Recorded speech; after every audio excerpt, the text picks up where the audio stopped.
तो आज हम जिस किताब के विचारों में एक गहरी डुबकी लगाने वाले हैं वो है द अल्मनैक ऑफ नवल रविकांत। नवल रविकांत। हाँ, सिलिकॉन वैली के एक बहुत ही जाने माने उद्यमी और निवेशक हैं, लेकिन लोग उन्हें उनकी दौलत से ज्यादा शायद उनके जीवन दर्शन के लिए जानते हैं। बिल्कुल। और ये किताब कोई पारंपरिक किताब नहीं है। नहीं, ये असल में उनके ट्वीट्स, इंटरव्यूज और ब्लॉग्स का एक संग्रह है। और ये संग्रह दो बहुत बड़े सवालों का जवाब देने की कोशिश करता है। एक, दौलत कैसे बनाई जाए, और दूसरा, खुश कैसे रहा जाए। और उनका मानना है कि ये दोनों ही चीजें सीखी जा सकने वाली स्किल्स हैं, कोई किस्मत का खेल नहीं है। हाँ, यही सबसे जरूरी बात है कि ये कोई पैदाइशी हुनर नहीं है। तो आज की हमारी जो बातचीत है उसका मकसद इन्हीं स्किल्स के पीछे छिपे सिद्धांतों को परत परत खोलना है। बिल्कुल। और ये विचार सुनने में जितने सीधे लगते हैं, असल में उतने हैं नहीं।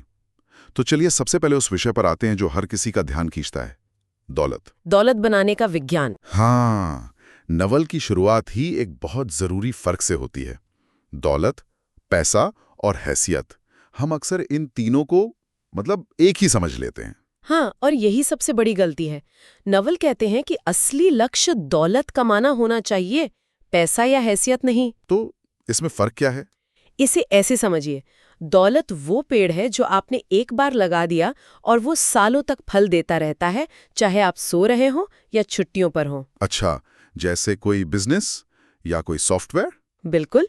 आपका लिखा हुआ कोड या आपकी बनाई हुई कोई कला, ये सब दौलत है। ये वो संपत्तियां हैं जो आपके लिए काम करती हैं। और पैसा? पैसा तो सिर्फ वो टोकरी है जिससे आप उन फलों को एक जगह से दूसरी जगह ले जाते हैं। मतलब एक जरिया है बस। हाँ, लेन देन का एक सामाजिक जरिया है बस। लोग टोकरी इकट्ठा करने में अपनी पूरी जिंदगी लगा देते हैं, जबकि उन्हें पेड़ लगाने पर ध्यान देना चाहिए था। और तीसरा है हैसियत, यानी स्टेटस। हाँ, और ये इन सबसे अलग और शायद सबसे खतरनाक खेल है। खतरनाक क्यों? क्योंकि स्टेटस एक जीरो सम गेम है। समाज में आपकी हैसियत दूसरों के मुकाबले में तय होती है। मतलब किसी को जीतने के लिए किसी और को हारना ही पड़ेगा। एग्जैक्टली। आप तभी ऊपर जाएंगे जब कोई नीचे आएगा।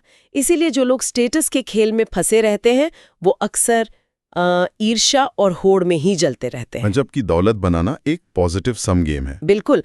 आप कुछ ऐसा बना सकते हैं जिससे समाज को फायदा हो और बदले में समाज आपको दौलत देता है। इसमें हर कोई जीत सकता है। ये तो सोचने का एक बिल्कुल नया नजरिया है। तो अगर हमें स्टेटस के खेल से बचना है और दौलत बनानी है, तो नवल के मुताबिक वो पेड़ कैसे लगाया जाए? वो 3 स्तंभों की बात करते हैं। हाँ, विशिष्ट ज्ञान, जवाबदेही और लिवरेज। सबसे पहले विशिष्ट ज्ञान या स्पेसिफिक नॉलेज की बात करते हैं।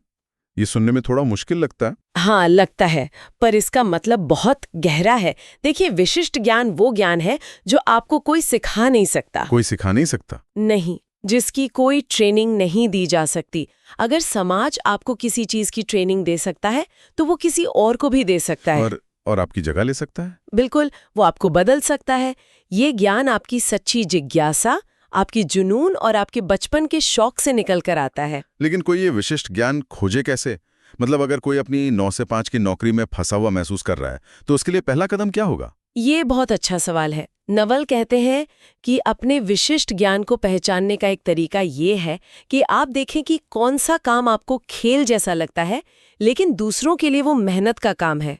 अच्छा। हो सकता है आपको घंटों तक किसी टॉपिक पर रिसर्च करना पसंद हो, या वीडियो गेम्स के अंदर की अर्थव्यवस्था को समझना अच्छा लगता हो, या फिर आप लोगों के ग्रुप को ऑर्गेनाइज करने में माहिर हो। हाँ, ये वो चीजें हैं जिन्हें आप पैसों के लिए नहीं बल्कि सिर्फ करने की खुशी के लिए करते हैं। यही आपकी प्रामाणिकता है, आपकी ऑथेंटिसिटी। और नवल कहते हैं कि प्रामाणिकता के माध्यम से आप प्रतिस्पर्धा से बच सकते हैं। आप जो हैं उसमें कोई आपका मुकाबला नहीं कर सकता। सही बात है। ये कि अपने अंदर की उस अनोखी चीज को ढूंढो जिसे आप आसानी से कर सकते हैं, और फिर उसे विकसित करो। ठीक है, ये पहला स्तंभ हुआ। दूसरा है जवाबदेही, यानी अकाउंटेबिलिटी। इसका क्या मतलब है? जवाबदेही का मतलब है अपने नाम से व्यावसायिक जोखिम उठाना, अपने काम की पूरी जिम्मेदारी लेना, अच्छी भी और बुरी भी। जब आप कहते हैं ये मैंने बनाया है और अगर ये फेल हुआ तो जिम्मेदारी मेरी है, हाँ, तब समाज आपको बहुत बड़ा इनाम देता है। आपको इक्विटी मिलती है, आपको लेवरेज मिलता है। नवल एक पुराना उदाहरण देते हैं, वो जहाज के कप्तान वाला। हाँ, कि पुराने जमाने में जहाज का कप्तान जहाज के साथ ही डूबता था। आज के समय में इस स्तर की जिम्मेदारी लेने वाले लोग बहुत कम हैं। लोग बड़ी बड़ी कंपनियों के पीछे छिपना पसंद करते हैं। और जो अपने नाम का दांव लगाता है उसे ही सबसे बड़ा हिस्सा मिलता है। समझ गया। और अब आते हैं तीसरे और सबसे शक्तिशाली स्तंभ पर, लिवरेज। लिवरेज की बात हमेशा होती है, लेकिन नवल का इस पर नजरिया थोड़ा अलग है ना? वो सिर्फ पैसे या लोगों की बात नहीं करते, उनका असली जोर किसी और ही चीज पर है। बिल्कुल। नवल कहते हैं कि बिना लिवरेज के आप अमीर नहीं बन सकते। लिवरेज का मतलब है आपके इनपुट और आउटपुट के बीच के अंतर को बढ़ाना। वो 3 तरह के लिवरेज बताते हैं। पहला और सबसे पुराना है श्रम, यानी लेबर। लोग आपके लिए काम करें। हाँ। दूसरा है पूंजी, यानी कैपिटल, पैसा आपके लिए काम करे। ये दोनों हजारों सालों से चले आ रहे हैं। लेकिन इन दोनों में एक समस्या है, आपको किसी की इजाजत चाहिए। सही। लोगों को काम पर रखने के लिए उन्हें मनाना पड़ता है, और पैसा जुटाने के लिए निवेशकों से इजाजत लेनी पड़ती है। ये परमिशन लिवरेज है। एकदम सही। और यही पर नवल तीसरा और सबसे क्रांतिकारी लिवरेज पेश करते हैं, कोड और मीडिया। हाँ, कोड और मीडिया। ये परमिशनलेस है, यानी इसके लिए किसी की इजाजत नहीं चाहिए। ये नए जमाने का लेवरेज है। आप एक सॉफ्टवेयर बना सकते हैं, एक ब्लॉग लिख सकते हैं, एक वीडियो या पॉडकास्ट बना सकते हैं। और ये आपके लिए काम करने वाली रोबोट्स की एक सेना की तरह है, जो आपके सोते समय भी 24 घंटे काम करती है, वो भी लगभग बिना किसी लागत के। ये वाकई में बहुत शक्तिशाली विचार है। मतलब इतिहास में पहली बार कोई भी व्यक्ति सिर्फ एक लैपटॉप और इंटरनेट कनेक्शन से एक ऐसा साम्राज्य बना सकता है जो पूरी दुनिया में पहुंच सके, और वो भी बिना किसी से इजाजत लिए। हाँ। नए जमाने की सारी दौलत इसी से बन रही है। जेफ बेजोस, मार्क जुकरबर्ग या जो रोगन जैसे लोग। ये सिर्फ कुछ उदाहरण नहीं है, ये एक पूरी तरह से नए युग का संकेत है। ये एक तरह की आर्थिक सुपर पावर है जो पहले कभी मौजूद नहीं थी। बिल्कुल। नवल कहते हैं कि अगर आप कोड नहीं कर सकते तो किताबें और ब्लॉग लिखें, वीडियो और पॉडकास्ट रिकॉर्ड करें, अपनी आवाज को, अपने ज्ञान को स्केल करें। तो इन तीनों को मिलाकर विशिष्ट ज्ञान, जवाबदेही और लिवरेज, नवल एक आखिरी विचार देते हैं, प्रोडक्टाइज योरसेल्फ। खुद को ही एक प्रोडक्ट बनाओ। हाँ, अपने उस विशिष्ट ज्ञान और जवाबदेही को लो और फिर कोड या मीडिया के लिवरेज का इस्तेमाल करके उसे बड़े पैमाने पर फैलाओ। यही दौलत बनाने का नुस्खा है।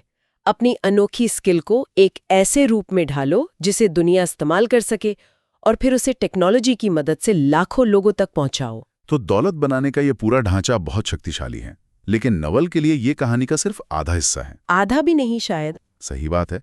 वो कहते हैं कि अगर आप ये सब हासिल कर भी लें, लेकिन अंदर से शांत और खुश नहीं हैं, तो आपने एक ऐसा गेम जीत लिया है जिसे खेलना ही नहीं चाहिए था। बिल्कुल। तो चलिए इस पहेली के दूसरे और शायद ज्यादा जरूरी हिस्से पर बात करते हैं, खुशी। ये बहुत जरूरी कनेक्शन है। नवल का मानना है कि खुशी कोई रहस्यमयी चीज नहीं है, ये भी एक स्किल है जिसे सीखा जा सकता है। जैसे डाइट या एक्सरसाइज सीखी जाती है। इनसे कुछ कमी है वाली भावना को हटा देते हैं। मतलब खुशी कुछ पाने से नहीं बल्कि कुछ हटाने से मिलती है। हाँ, ज्यादातर हमारी बेचैनी या तो अतीत के पछतावे में जीने से आती है, या फिर भविष्य की योजनाओं में खोए रहने से। जब हम वर्तमान क्षण में होते हैं तो हम असल में शांत होते हैं।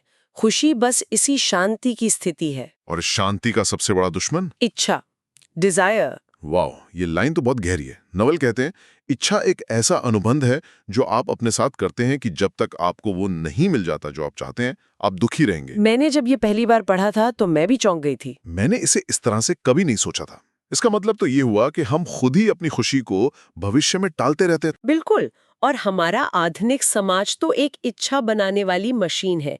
विज्ञापन, सोशल मीडिया सब हमें यही बता रहे हैं कि हमारे पास क्या नहीं है। हम दिन भर हजारों इच्छाएं पालते हैं और फिर सोचते हैं कि हम बेचैन क्यों हैं। हाँ, नवल सलाह देते हैं कि अपनी इच्छाओं को बहुत सावधानी से चुनें। अपने जीवन में एक समय में एक से ज्यादा बड़ी इच्छा ना रखें, वरना आप हमेशा तनाव में रहेंगे। इच्छा के अलावा खुशी का एक और बहुत बड़ा दुश्मन है ईर्ष्या, एनवी। ओह हाँ। खासकर आज के सोशल मीडिया के दौर में जहां हर कोई अपनी जिंदगी का सबसे अच्छा हिस्सा दिखा रहा है, इससे बचना बहुत मुश्किल है। हाँ, सोशल मीडिया एक तरह की ईर्ष्या फैक्ट्री है।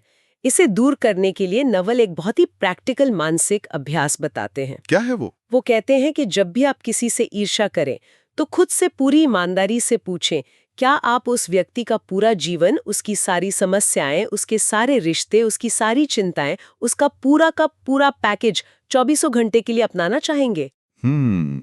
आमतौर पर जवाब नहीं ही होगा। बिल्कुल। हम बस किसी की गाड़ी, किसी का घर या किसी की सफलता चाहते हैं, लेकिन हम उनकी मेहनत, उनकी त्याग और उनकी समस्याएं नहीं चाहते। और जैसे ही आपको ये एहसास होता है, ईर्ष्या खत्म हो जाती है। आप सिर्फ किसी की जिंदगी के अच्छे हिस्से नहीं चुन सकते, आपको पूरा पैकेज लेना होगा। ये बहुत ही पावरफुल अभ्यास है। इस अभ्यास से समझ आता है कि हर किसी की अपनी लड़ाई है और अपनी जिंदगी पर ध्यान देना ही बेहतर है। तो अगर इच्छा और ईर्ष्या से बचना है, तो खुशी को बनाया कैसे जाए? नवल आदतों पर बहुत जोर देते हैं। हाँ, उनका कहना है कि जीवन एक सिंगल प्लेयर गेम है। Single player game. आप दुनिया में अकेले आते हैं और अकेले ही जाते हैं। आपके सारे अनुभव आपके अपने हैं। इसलिए खुशी बनाना भी एक सिंगल प्लेयर गेम है, जिसका बाहरी दुनिया से ज्यादा लेना देना नहीं है। ये अंदरूनी काम है और इसके लिए सही आदतें बनानी पड़ती हैं। जैसे कि रोजाना वर्कआउट करना। उनकी एक बहुत अच्छी लाइन है, मन की शांति के लिए पहले शरीर की शांति जरूरी है। बिल्कुल। या फिर ध्यान करना, मेडिटेशन। वो ध्यान को मन के लिए इंटरमिटेंट फास्टिंग कहते हैं। वाह, क्या बात है। जैसे हम शरीर को आराम देने के लिए फास्ट रखते हैं, वैसे ही ध्यान मन को विचारों के लगातार शोर से आराम देता है। और शायद इन सब आदतों में सबसे महत्वपूर्ण है स्वीकृति, एक्सेप्टेंस। हाँ, ये समझना कि जीवन में आप जब भी किसी मुश्किल स्थिति में हो, तो आपके पास सिर्फ 3 ही विकल्प होते हैं। उसे बदलो, चेंज इट, से स्वीकार करो, एक्सेप्ट इट, या उसे छोड़ दो, लीव इट। और सबसे ज्यादा दुख कहाँ से आता है? दुख आता है चौथे विकल्प से, जो असल में कोई विकल्प है ही नहीं। अच्छा। वो है उस स्थिति में अटके रहना। आप उसे बदलना चाहते हैं पर बदल नहीं रहे, छोड़ना चाहते हैं पर छोड़ नहीं रहे, और पूरी तरह से स्वीकार भी नहीं कर पा रहे। ये बीच की स्थिति। हाँ, ये आंतरिक संघर्ष ही हमारे ज्यादातर दुख का कारण है। जब आप इन 3 विकल्पों में से एक को चुन लेते हैं तो मन शांत हो जाता है। तो आज की इस चर्चा से जो बात उभर कर आ रही है वो ये है कि नवल रविकांत के अनुसार दौलत और खुशी दोनों ही बाहरी परिस्थितियों से ज्यादा हमारे अंदरूनी फैसलों और सिस्टम पर निर्भर करते हैं। बिल्कुल।